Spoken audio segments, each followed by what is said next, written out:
দেখো, অমিত শাহ নির্ধারিত যে কর্মসূচি স্থির হয়েছে তাতে আগামীকাল 7:45 অর্থাৎ সন্ধ্যে 7:45 থেকে 9:15 পর্যন্ত সল্টলেকে বিজেপির যে দপ্তর রয়েছে সেক্টর 5-এ, সেখানে তিনি দুটি বৈঠক করবেন। একটি দলের কোর কমিটির নেতৃত্বের সঙ্গে, অন্যটি নির্বাচন কমিটির বিজেপিতে যেটা রয়েছে তাদের সঙ্গে তিনি বৈঠক করবেন এবং পরের দিন অর্থাৎ 30শে ডিসেম্বর সাংবাদিক বৈঠক করবেন।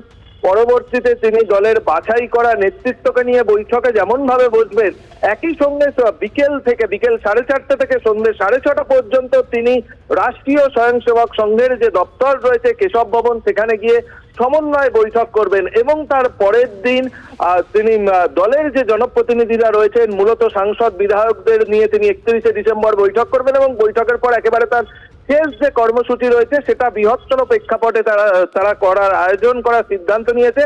সেখানে একেবারে মন্ডল থেকে রাজ্য স্তর পর্যন্ত বিজেপি নেতৃত্বের সঙ্গে বৈঠক করবেন তিনি। একই সঙ্গে তিনি ইসকন মন্দিরেও তার যাওয়ার কর্মসূচি রয়েছে।